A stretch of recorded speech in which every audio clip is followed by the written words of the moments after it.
Hey, welcome back to Milton Daily Homes. We have a list of 11 properties, and just before we get started, if you're interested in a certain kind of home, maybe only 4-bedroom homes, only double garage, condos, only rural properties, we can hook you up so that you get updates about new listings or price changes as soon as they happen.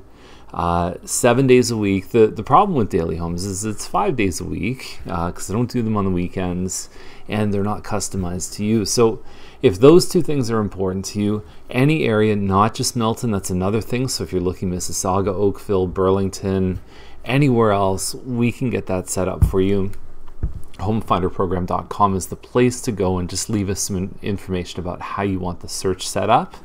And let's get started. And this will be a good day. Okay, so we've got Costigan, number 501, 359. I was in this place when it was up in the 360s. It's under 1,000 square feet, 2-bedroom plus den. So right away, I know in my mind the living space is going to suffer because of that den. They're transitioning, they're moving space, so it's right beside the main door. I was even thinking you could maybe do a dining room here, but there's no natural light, so you have to make sure you pump the light up in there. The light in the den doesn't really illuminate it very much, so it feels a little dark and separate from the rest of the place. There's not a ton of storage in the kitchen, but the finishes, the paint, the flooring, very, very nice. It's got a great view of the parkland right here, the ravine.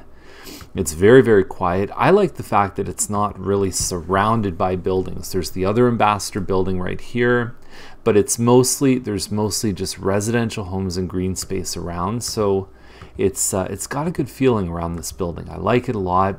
The laundry room, this is an area that a lot of condo buyers don't pay enough attention to until they get there, because this is where you put all your cleaning supplies, any extras from your kitchen. If you don't have a lot of storage in your kitchen, you could find yourself putting pots and pans here. It's good when you have some extra space in your laundry room, not just the space for the machines and maybe a couple of laundry soap things try to be squeezed right on top of the machine. Anyway, this is probably a higher price for this size of condo, but it does have very nice finishes, and the green space to me is certainly worth a bit of a premium. So it shows really well. But if you have a huge couch and a big living space that you need, you're probably not going to want to go for a 2-bedroom plus a den. You're probably going to want a straight 2-bedroom where they reposition the square footage in the kitchen and living area. So Spire is a good deal at $375. Now, comparing this one, you look at a condo at $359. I don't know what the fees are, a couple $100. This is cheaper than a condo when you look at ongoing cost. It's relatively new. There's not a whole lot of roof and windows and things like that, furnace and AC. That's all probably going to happen in 10 years in this building here. But first-time buyers will tend to gravitate towards these because instead of an elevator, you've got a private entrance, 2-car parking in the driveway, which we talked about yesterday, doesn't increase value a whole lot, practically nothing, but it is a good selling feature to have. 1051 square feet here. You're a straight 2-bedroom without a den. There is a little bit more living space, so making the space comparison on this one versus the condo, there's a different orientation. Obviously, you've got a balcony plus a front yard, easy to maintain. And it shows, I think it looks really nice and clean. And this is what they sell for. So I think that they priced it exactly where it should be. Now, black is $437.5 and 2-car parking in the driveway. I think it's hard to tell here. It might be 1.5.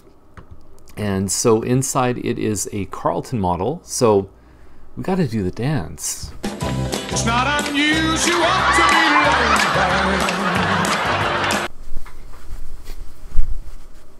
I make a really silly face when I do the dance. So but I'll tell you, when I'm at a wedding and I got my legs under me and I'm not in a chair, it's game on, it's game over. So one big room here. This is pretty much the only way you can set this room up. TV on this side, couch on this side, kitchen with an eat-in. That's your main floor. Bedrooms are actually not a bad size upstairs.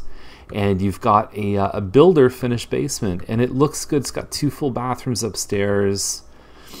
It backs onto Thompson Road, so that can be I've always perceived that as not a good thing, but I had a client who kind of reframed it for me. He wanted a home backing onto a busier road because he didn't want to pay the premium for green space, and his rationale was, I don't have any neighbors behind, so it's private. It may be a little louder, which he was okay with, but he said, no one's looking in my backyard. So if that's something for you, you probably get a bit of a discount on the price if you feel the same way, because this, I think, is a really good price. It could probably sell for more. So reading the description, be the new kid on the block. So you remember to hang tough when you do an offer. Make sure your home inspector has the right stuff. You got the right stuff, baby. And then step by step, you can make it to getting the keys to this lovely home. So next up is Zielinski 535 essentially.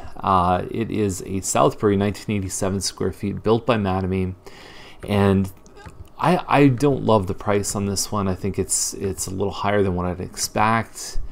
However, look, so I want you to look very carefully at the kitchen. So if you look right here, you can see that there's been some kind of patchwork done in that kitchen. Now I could pull out the floor plan and figure out if there's a bathroom above there. You can see it right here too. You can see definitely right there. So you got to be careful with your photos. And if you go to this home, definitely look at that very carefully.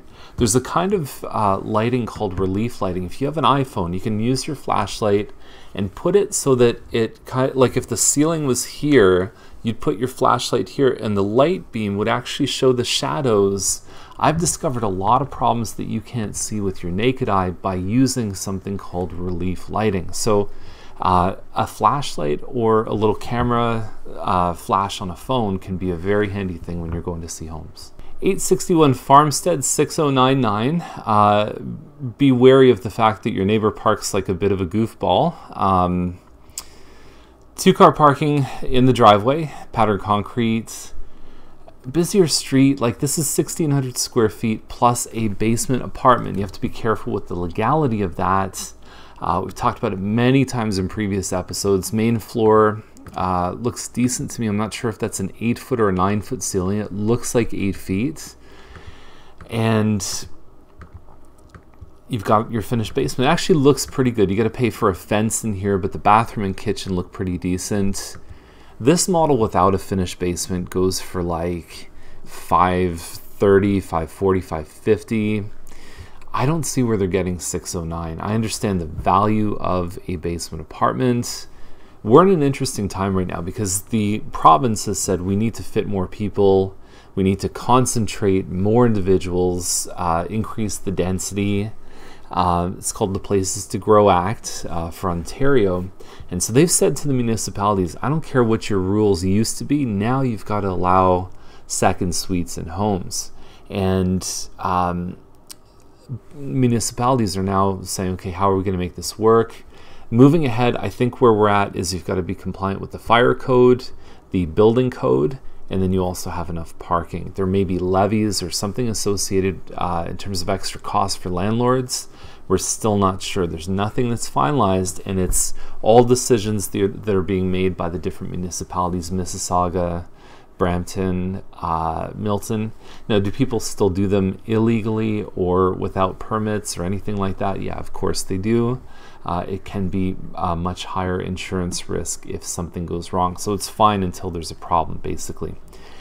I don't know how they came up with 609. I'd be very surprised if this one got 609. So we've reached the end of the episode, and it's now time when I say, please don't go, girl. Please.